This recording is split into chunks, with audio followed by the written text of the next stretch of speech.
Miras fijamente la plata pulida, pero el rostro que te devuelve la mirada no es el tuyo. Es una máscara de un blanco perfecto y horripilante. La gruesa capa de cerusa, una pasta de plomo blanco y vinagre, se siente fría y pesada sobre tu piel, un hermoso sudario que oculta las llagas de debajo. Tus labios, teñidos de un rojo brillante y de moda con cinabrio, arden con el veneno tenue y dulce del mercurio. Este es el precio de la belleza. Esta es la tóxica realidad de una mujer romana. Y ahora, por favor, detén el video y suscríbete a nuestro canal.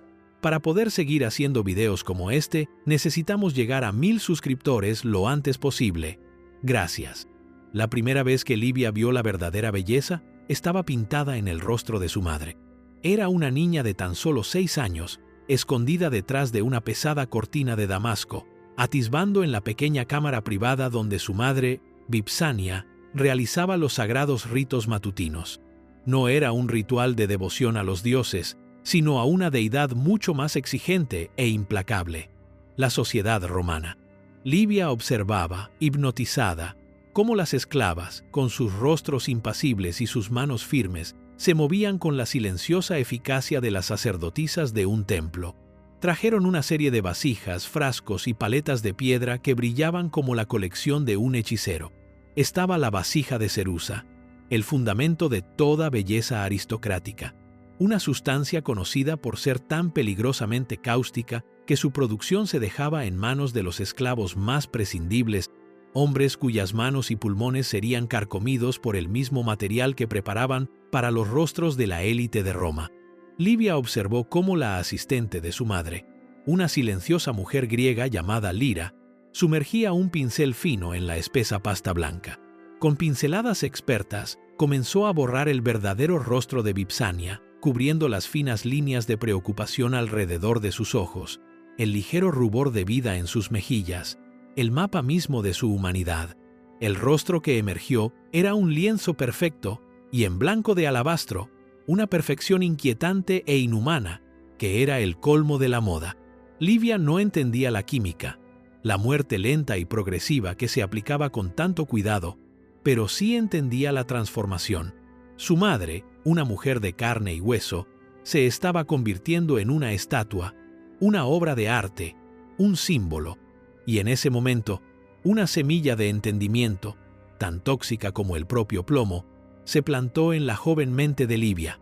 Para ser amada, para ser admirada, para ser una mujer de valía, primero había que ser borrada. El aire de la habitación estaba cargado con el empalagoso aroma del agua de rosas y el agudo toque metálico de los cosméticos, un olor que quedaría por siempre ligado en la memoria de Livia a la representación de la feminidad. Vio el kohl, molido a partir de antimonio o hollín, utilizado para crear los dramáticos ojos almendrados que tanto se deseaban. Observó a Lira aplicarlo con una fina varilla de marfil, un procedimiento delicado y peligroso que fácilmente podía introducir una infección en el propio ojo. Luego venía el colorete, una vibrante salpicadura de ocre rojo, o, para las verdaderamente ricas, el infame cinabrio, un mineral de mercurio que prometía un rubor vibrante y duradero, pero que acarreaba una lenta y agónica decadencia del sistema nervioso. Livia vio a su madre estremecerse, solo por un segundo, mientras le aplicaban el pigmento en las mejillas y los labios. ¿Fue una punzada de dolor o un temblor de vanidad? Incluso entonces, Livia intuyó que ambos estaban entrelazados, una asociación oscura y necesaria. Este ritual diario no era meramente estético, era una declaración de estatus, un uniforme de poder. Un rostro pálido significaba una vida vivida en el interior, lejos del trabajo abrasador del sol de las clases bajas.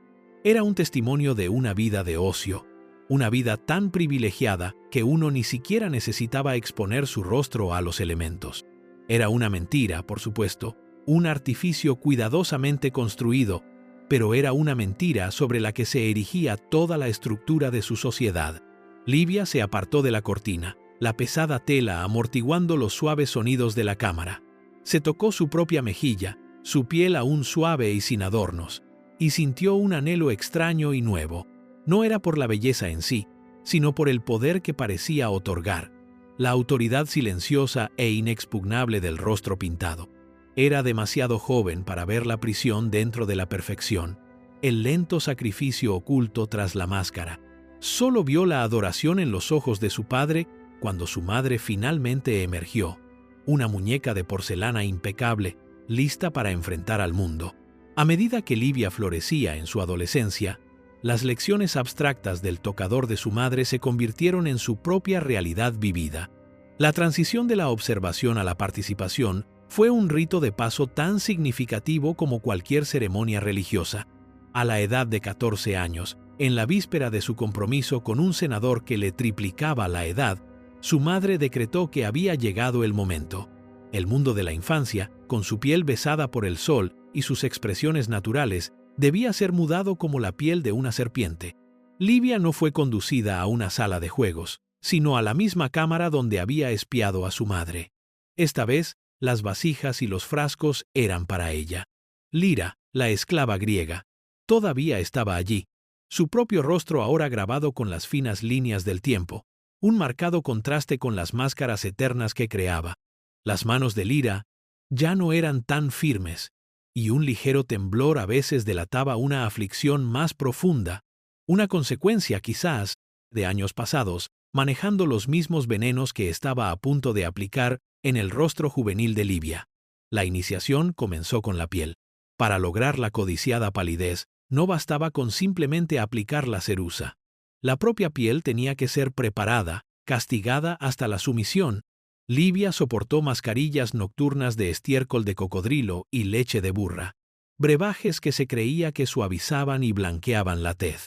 El hedor era nauseabundo, un perfume grotesco de decadencia y lujo que se adhería a su cabello y a la ropa de cama. Se le instruyó que se bañara en agua infundida con plomo, una práctica que prometía un brillo luminoso, pero que provocaba una parálisis progresiva de los nervios. Su vello corporal fue eliminado sin piedad con una mezcla brutal llamada Silothrum, un agente depilatorio que a menudo contenía arsénico, que dejaba su piel roja, en carne viva y supurante, un tormento que le dijeron que era un pequeño precio por la suavidad. Luego vino la cerusa. La primera vez que la pasta fría y pesada tocó su rostro, Livia sintió una profunda sensación de disociación. Era como si su propia identidad estuviera siendo sofocada bajo el peso del plomo. La pasta era espesa e implacable, llenando cada poro, y su aplicación era una forma de arte en sí misma. Demasiado poca, y el rosa natural de su juventud se trasluciría. Una señal de vitalidad vulgar. Demasiada, y se agrietaría al sonreír, una catástrofe social. Livia tuvo que aprender a controlar su propio rostro, a mantener sus expresiones apagadas y serenas, a convertirse en la estatua viviente que había sido su madre. La ironía era una cuchilla retorciéndose en sus entrañas. Para ser vista como la mujer ideal, tenía que borrar todo rastro de la niña viva que era. Los dolores de cabeza comenzaron poco después. Al principio, eran un latido sordo detrás de los ojos, fácilmente descartado como la tensión de las ansiedades de una joven novia. Pero crecieron en intensidad, un yunque martilleante dentro de su cráneo que a veces la dejaba mareada y con náuseas. Sus encías comenzaron a dolerle, y un extraño sabor metálico persistía en su boca, un sabor fantasma que ninguna cantidad de vino o higos con miel podía lavar. Se quejó a su madre, quien desestimó sus preocupaciones con un gesto de su mano perfectamente cuidada. Todas las mujeres de calidad sufren por su belleza, niña, había dicho Vipsania, sus propios labios pintados de plomo apenas moviéndose. Es una señal de tu disciplina, tu compromiso con el honor de nuestra familia. Livia aprendió a callar. Aprendió que su cuerpo no era suyo. Era un lienzo para las ambiciones de su familia. Y su lenta degradación era una parte necesaria y tácita del trato. El mundo para el que la preparaban era uno de superficies, de juicios silenciosos hechos en el parpadeo de un banquete iluminado por antorchas. Su ingenio, sus pensamientos, su corazón, eran secundarios. Su valor principal estaba escrito en su piel, en un lenguaje de blanco tóxico y luminoso. La boda fue una obra maestra de teatro político, y Livia era su objeto central y silencioso. Su marido, el senador Helio, era un hombre cuyo rostro era un mapa de batallas políticas y apetitos indulgentes. Su piel era curtida y manchada por el sol, un testimonio de una vida vivida en el foro público y en la mesa del banquete. Cuando miraba a Livia, sus ojos, nublados por las cataratas de la edad, no veían a una joven temblando al borde de la vida. Veía un símbolo de su propia virilidad y estatus, un hermoso y pálido adorno para su casa. El aspecto nupcial de Livia fue el más elaborado que jamás había llevado. La ceruza se aplicó en capas más gruesas que nunca, una máscara impecable de pureza aristocrática. Sus ojos estaban densamente delineados con col, dándole una mirada de inocencia amplia y de muñeca que contradecía el terror que se enroscaba en su estómago. Sus labios estaban teñidos de un rojo profundo y sangriento con el cinabrio más caro, un tono que hablaba de riqueza y de un encanto peligroso y de moda. Un fino polvo de perlas trituradas fue esparcido sobre su rostro y escote, captando la luz y creando un brillo etéreo y de otro mundo. Era, a todas luces, deslumbrante. También era, según cualquier estándar médico, un recipiente andante de veneno. El plomo de la ceruza se filtraba constantemente a través de sus poros, comenzando su insidioso viaje hacia su torrente sanguíneo, apuntando a su sistema nervioso y sus huesos. El mercurio del cinabrio era una neurotoxina volátil, y con cada lamida nerviosa de sus labios, estaba ingiriendo una dosis diminuta e incremental. El antimonio en su col era un mal menor, pero aún así un metal pesado con su propio precio acumulativo. En su noche de bodas, mientras Helio forcejeaba con los intrincados cierres de su estola, su aliento pesado con vino agrio, Livia sintió un profundo y escalofriante desapego. El constante dolor de cabeza de bajo grado se había agudizado hasta convertirse en una punzada penetrante detrás de su ojo derecho. Una oleada de náuseas, que había atribuido a los nervios, la invadió, y tuvo que agarrarse al poste de la cama para estabilizarse. El hombre que gruñía sobre ella no le estaba haciendo el amor a ella, sino al artificio que presentaba. Estaba poseyendo la estatua, el símbolo, el ideal de rostro pálido de la feminidad romana. La verdadera Livia, la chica con la cabeza palpitante y el sabor metálico en la boca, era una prisionera dentro de ella. En los meses siguientes, su salud comenzó un declive más notable. Sufría de ataques de cólicos debilitantes, dolores agudos y retorcidos en su abdomen que la dejaban sin aliento y pálida. Una palidez que, irónicamente, era muy admirada por las esposas de los otros senadores, quienes la veían como un signo de crianza delicada en lugar de envenenamiento sistémico. Estaba perpetuamente fatigada, un cansancio que le llegaba hasta los huesos y que los médicos, ancianos que se adherían a las teorías humorales de Hipócrates, diagnosticaron como un exceso de bilis negra, una disposición melancólica común en las esposas jóvenes. Su prescripción no fue cuestionar los cosméticos que eran el culpable obvio, sino recomendar sangrías y dietas insípidas, tratamientos que solo sirvieron para debilitarla aún más. La complicidad del estamento médico era absoluta. Estos hombres, los supuestos guardianes de la salud, eran ellos mismos productos del mismo sistema patriarcal. Sugerir que las mismas herramientas de la belleza femenina aristocrática eran la causa de la enfermedad sería desafiar los cimientos de su orden social. Era impensable. Y así, los médicos se convirtieron en ejecutores del sistema. Su ignorancia y su deferencia a la tradición los convirtieron en agentes de la lenta destrucción de Livia. Asentían sabiamente, prescribían sus inútiles remedios y dejaban a Livia al cuidado de Lira, quien obedientemente reaplicaba los mismos venenos que la estaban matando. El trágico círculo vicioso se había completado. La enfermedad se diagnosticaba como una debilidad femenina, y la cura prescrita era redoblar la representación de esa feminidad. La presión para dar un heredero comenzó casi de inmediato. En el mundo de la aristocracia romana, la función principal de una esposa era asegurar el linaje familiar. La belleza de Livia había sellado la alianza. Su vientre estaba destinado a cimentarla, pero mes tras mes, su cuerpo se negaba a cooperar. Sus ciclos menstruales, antes regulares, se volvieron erráticos y dolorosos. Una rebelión caótica contra las toxinas que corrían por sus venas. Helio, un hombre para quien el fracaso era un concepto ajeno, se impacientó. Su orgullo inicial por su hermosa y joven esposa se agrió hasta convertirse en un resentimiento latente. Los susurros comenzaron en los pórticos sombreados del foro y entre las mujeres que tejían en los patios. ¿Era estéril la nueva esposa? ¿Había algún defecto oculto, algún disgusto divino? La vergüenza era un peso físico para Livia, más pesado que el plomo en su rostro. Su madre, Vipsania, comenzó a visitarla con más frecuencia. Su rostro una máscara de preocupación que poco hacía para ocultar su propia ansiedad. El honor de la familia estaba en juego.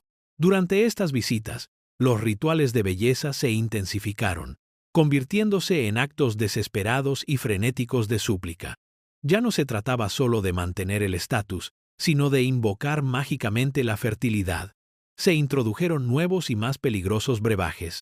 A Livia le hicieron beber tónicos mezclados con beleño y mandrágora, potentes alucinógenos que se creía que estimulaban el útero, pero que solo la dejaban desorientada y atormentada por visiones aterradoras.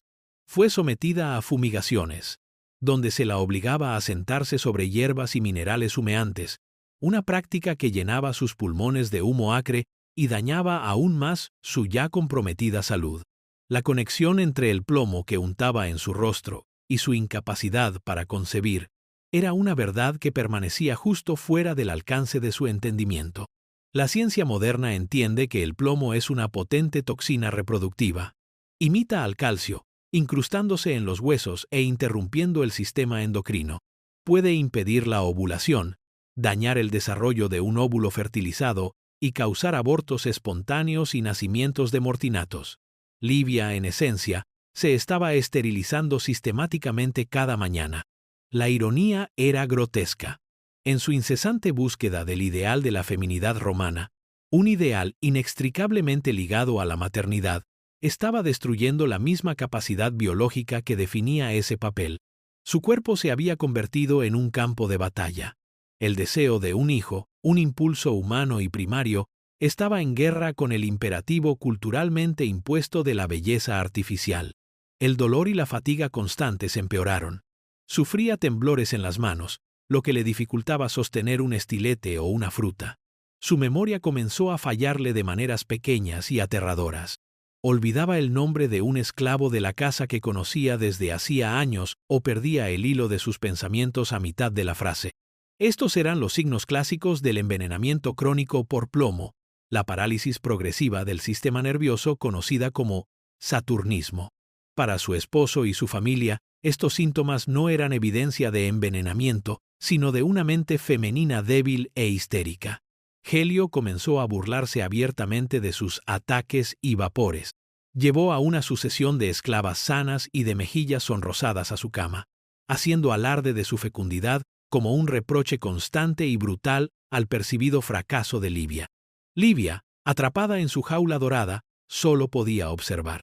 Atrapaba su reflejo en un espejo de bronce pulido y veía el rostro perfecto y blanco de una extraña, una máscara hermosa y serena que ocultaba un universo de dolor, confusión y decadencia. La máscara era todo lo que importaba.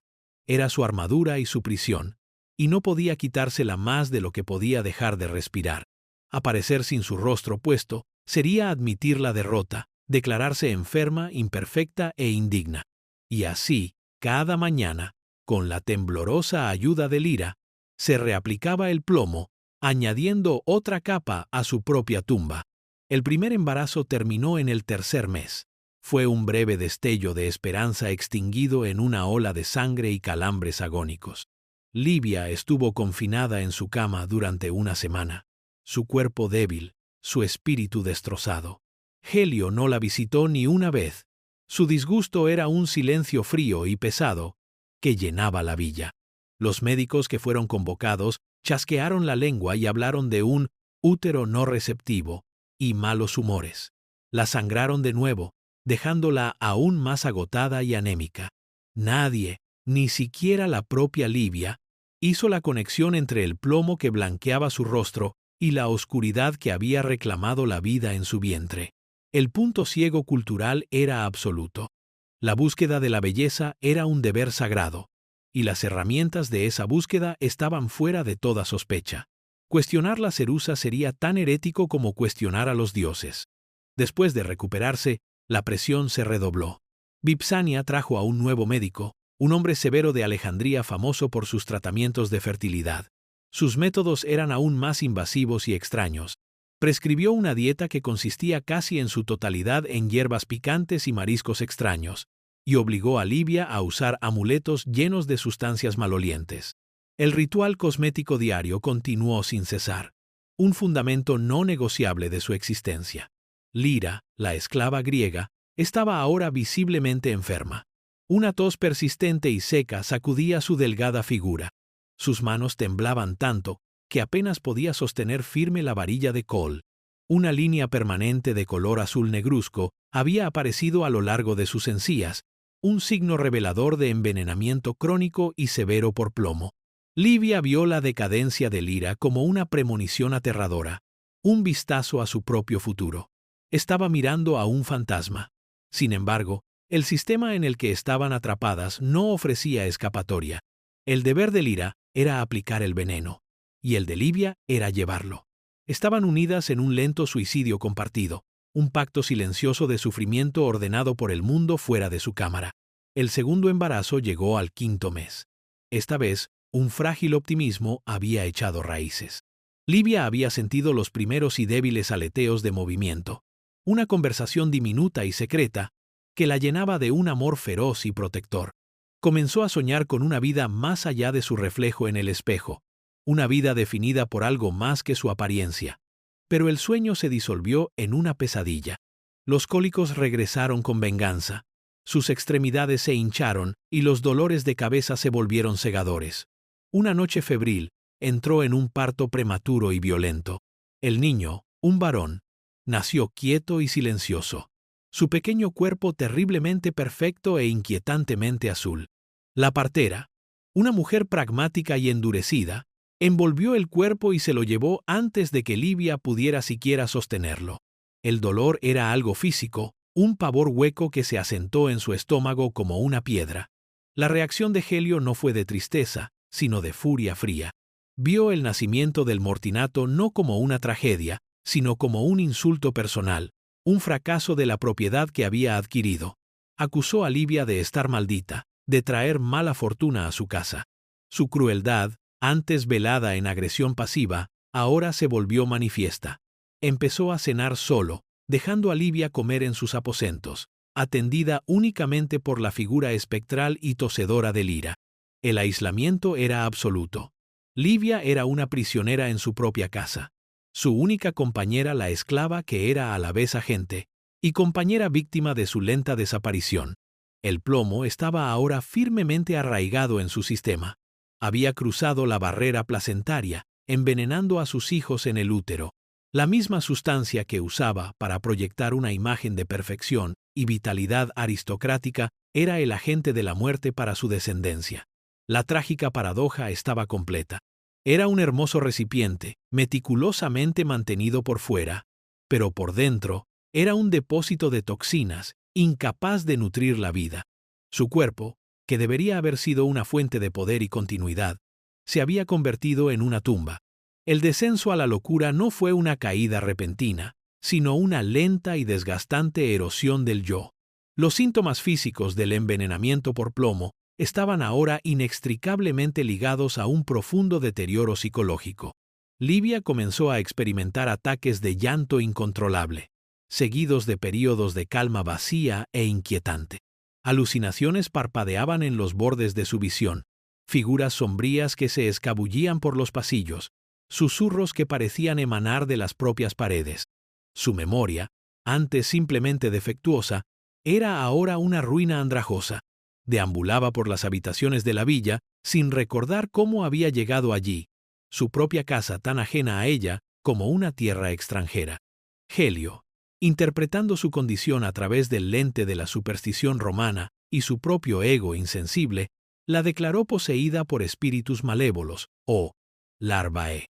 Vio su enfermedad como una aflicción sobrenatural, un castigo por alguna transgresión desconocida, en lugar de la consecuencia fisiológica directa de los cosméticos que tanto admiraba. Este diagnóstico servía a sus propósitos perfectamente. Lo absolvía de cualquier responsabilidad y aislaba aún más a Livia, marcándola como una fuente de contagio espiritual. Le prohibió asistir a banquetes o recibir visitas, borrándola efectivamente del mundo social. Su existencia se redujo a los confines de sus aposentos lujosamente decorados, una jaula dorada donde los barrotes estaban forjados de miedo e ignorancia. Los médicos, cuando todavía eran convocados, ahora se mantenían a una distancia segura, murmurando encantamientos y prescribiendo rituales purificadores en lugar de medicinas. Se habían convertido en exorcistas, su autoridad médica disolviéndose en un teatro sacerdotal. Ya ni siquiera pretendían tratar su cuerpo. Intentaban expulsar los demonios que creían que habitaban su mente. La trágica ironía era que los demonios eran, de hecho, metales pesados. El plomo estaba atacando su cerebro, causando encefalopatía, inflamación y daño que conducen a deterioro cognitivo, cambios de personalidad y psicosis. El mercurio del cinabrio en sus labios agravaba el daño, contribuyendo a los temblores, la volatilidad emocional y el aterrador deslizamiento hacia la locura. Su sufrimiento no era sobrenatural, era químico, pero en un mundo sin la teoría de los gérmenes, sin toxicología, su agonía muy real y física fue descartada como histeria femenina, una falla espiritual. Lira, con la salud completamente quebrantada, fue finalmente reemplazada. La esclava griega, que había sido un testigo constante y silencioso de toda la vida adulta de Libia, fue enviada lejos, probablemente a la enfermería de esclavos para morir, su cuerpo un testimonio de los riesgos laborales de la belleza aristocrática. Su reemplazo fue una joven y asustada muchacha de la Galia que no entendía el lenguaje silencioso del sufrimiento que había existido entre Libia y su predecesora.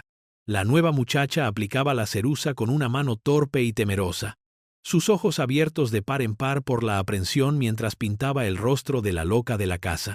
Para Libia, el ritual era ahora el único ancla en un mar de confusión. La sensación del plomo frío y pesado en su piel era una de las pocas sensaciones que le resultaban familiares. La máscara ya no era solo una herramienta para la supervivencia social, era la única identidad que le quedaba. Cuando vislumbraba su reflejo, el rostro en blanco, blanco e inhumano era un consuelo. Ese rostro sereno e inmutable era un mentiroso, pero era un mentiroso consistente. No lloraba, ni temblaba, ni gritaba. Era perfecto. En sus momentos de lucidez, raros y fugaces como la luz del sol en una tormenta, Libia a veces tocaba la superficie lisa y pintada de su propia mejilla y sentía una punzada de una pérdida tan profunda que no podía nombrarla. Era la pérdida de sí misma.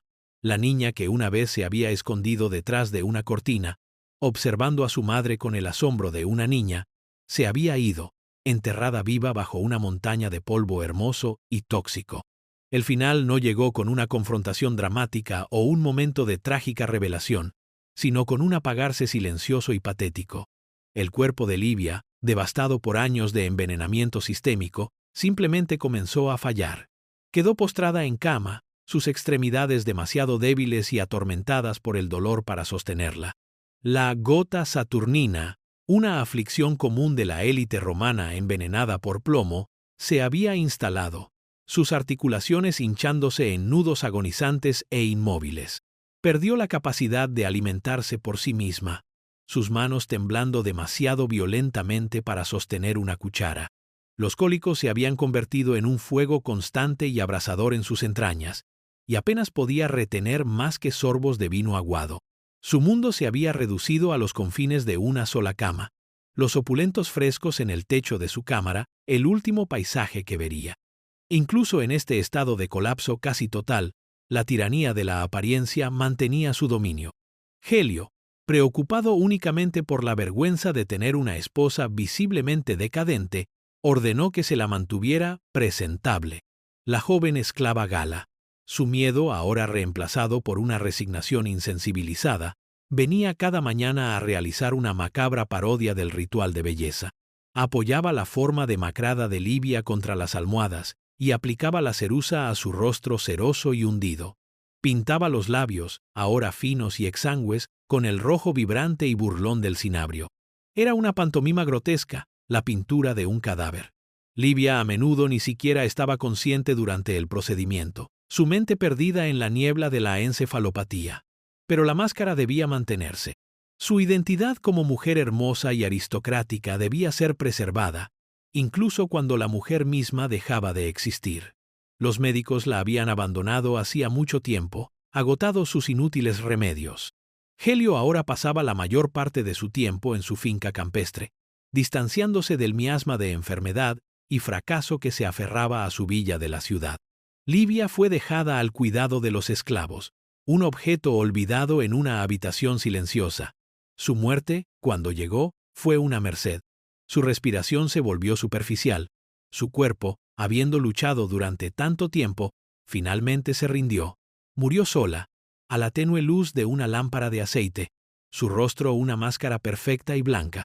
La causa oficial de la muerte, según lo registrado por un médico que no la había examinado en meses, fue una enfermedad consuntiva del útero, un diagnóstico convenientemente vago y femenino que culpaba directamente a las supuestas fallas de su propio cuerpo.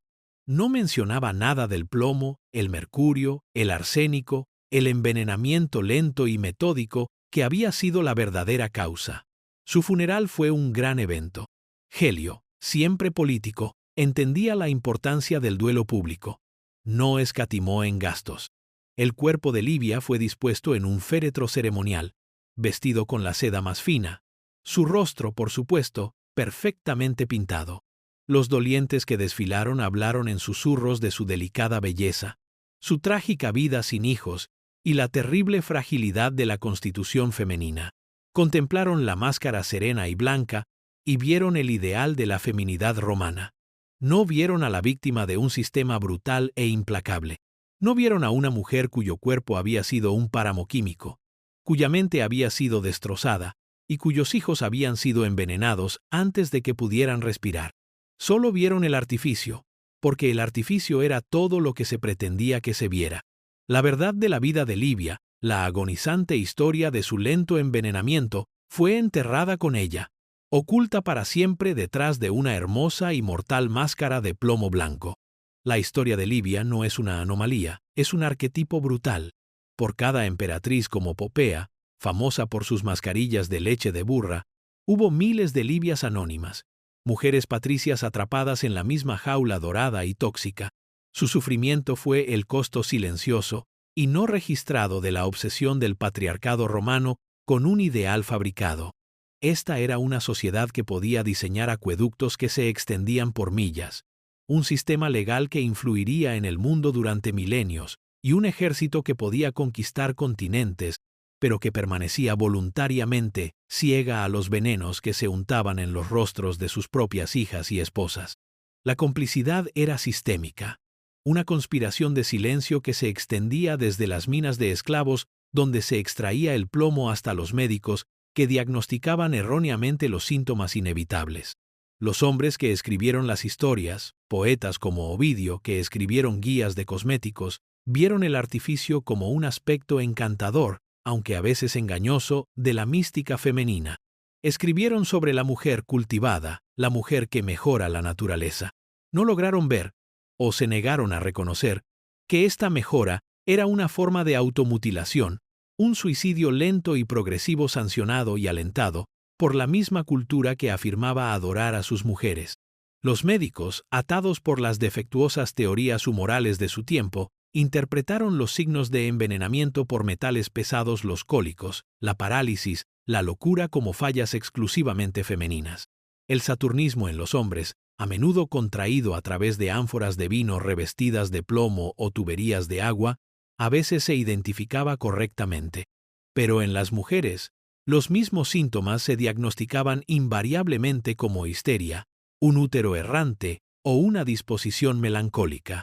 El cuerpo femenino era visto como inherentemente inestable, un recipiente con fugas y misterioso, y sus enfermedades se interpretaban como fallas morales o emocionales, en lugar de respuestas fisiológicas a toxinas ambientales.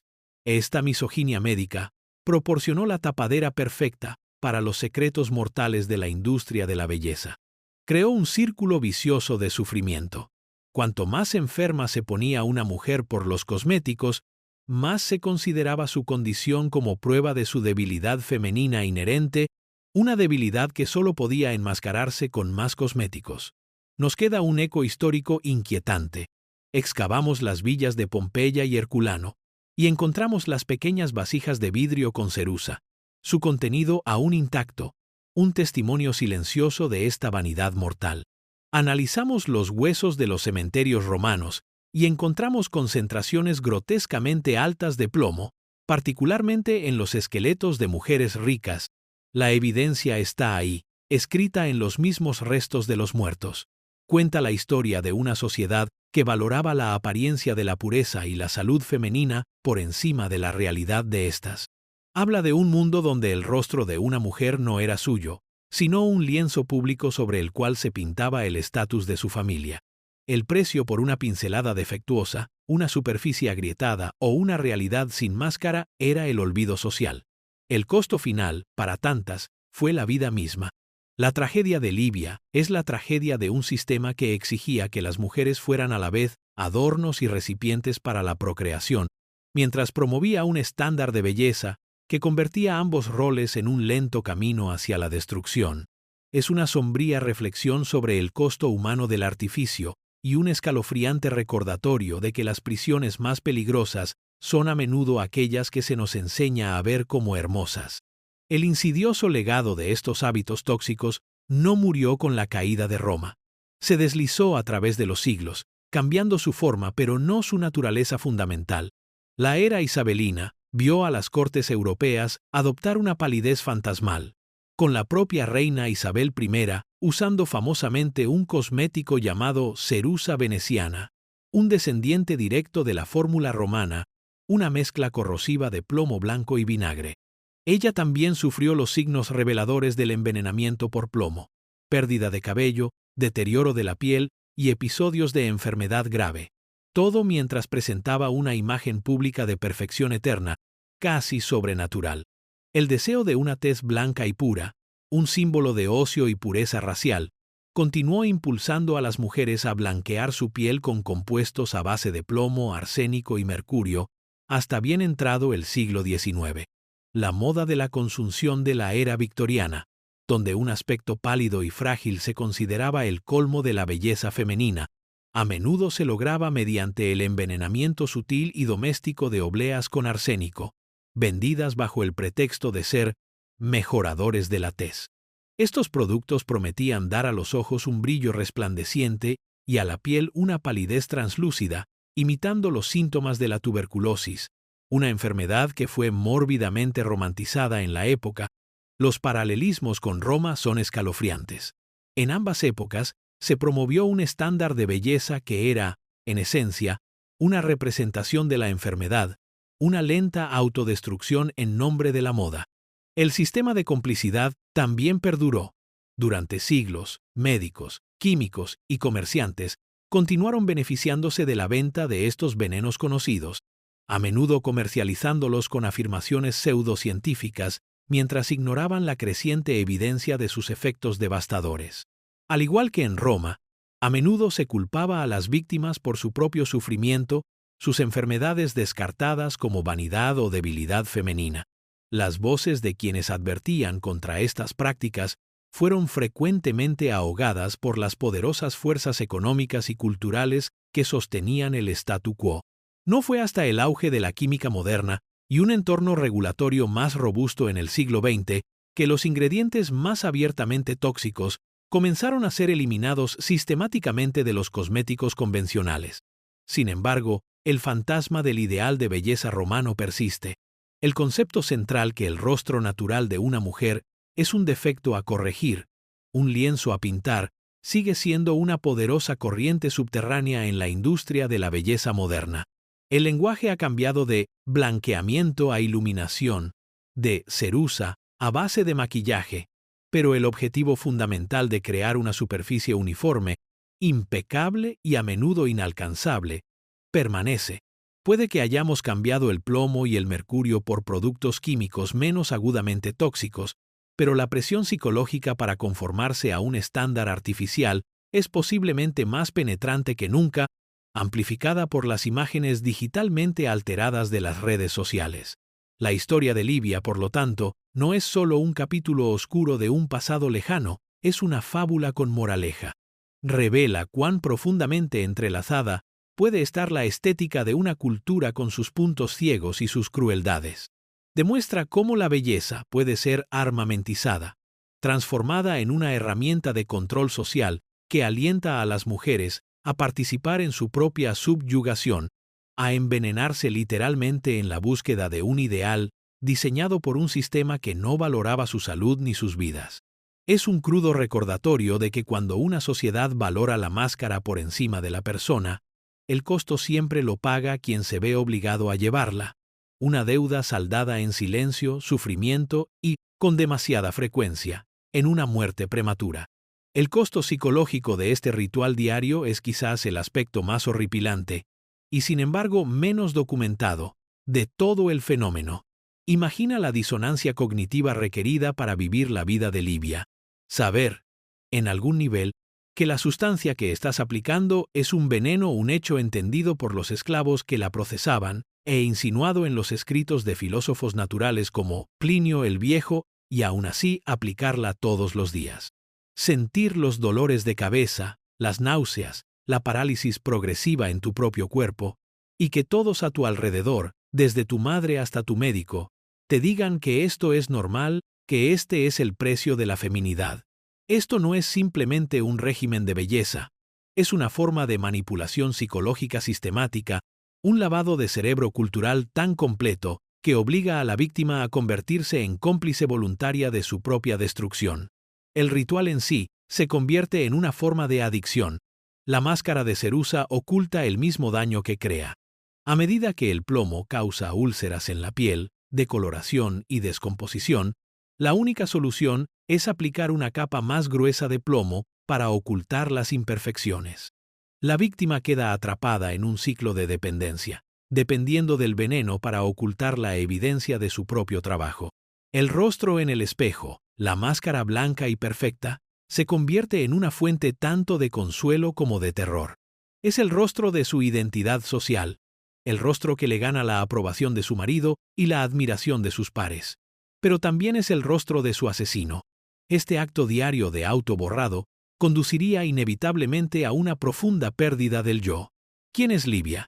¿Es el ser humano pensante, sensible y sufriente debajo de la pintura? ¿O es la estatua serena e impecable que el mundo ve? Con el tiempo, estas dos identidades se volverían imposibles de reconciliar. La máscara comenzaría a sentirse más real que el rostro que cubría. Los cambios de personalidad inducidos por el envenenamiento por plomo, la irritabilidad, la depresión, la paranoia desdibujarían aún más las líneas. A medida que su mente comenzara a decaer, su sentido de sí misma se fragmentaría. Miraría sus propias manos temblorosas y no las reconocería como suyas. Oiría su propio habla arrastrada y sentiría como si un extraño estuviera hablando. Este es el horror último de su condición. No fue solo un envenenamiento del cuerpo, sino un desmantelamiento del alma. El sistema no proporcionaba lenguaje para su sufrimiento. Cuando sentía el cólico abdominal, era un útero errante. Cuando su mente flaqueaba, era histeria. Su dolor legítimo y fisiológico era constantemente reinterpretado como una falla psicológica o moral inherente a su género. Estaba atrapada en una prisión de semántica, incapaz siquiera de articular su propia realidad de una manera que fuera creíble. Su dolor era real, pero su cultura lo volvía ilegítimo. Esta invalidación constante es una forma de tortura psicológica. Estar en agonía, y que te digan que tu agonía no es real, o que es tu propia culpa, es suficiente para llevar a cualquiera a la locura, incluso sin la carga añadida de las neurotoxinas. En sus últimos años, Livia, deambulando por su villa en un estado de confusión, era la encarnación viviente de esta tortura. La hermosa y vacía máscara de su rostro era una metáfora perfecta de su estado interior. Una cáscara vacía, la persona dentro borrada, silenciada y olvidada mucho antes de que su cuerpo finalmente cediera. La verdadera tragedia es que murió sin entender nunca lo que le habían hecho. Murió creyendo que era defectuosa, maldita o loca. Nunca supo que era, de hecho, una víctima de un envenenamiento deliberado y sistemático, una baja de una guerra librada en las superficies de los cuerpos de las mujeres, una guerra en la que la belleza era el arma, y el silencio era la herida más mortal.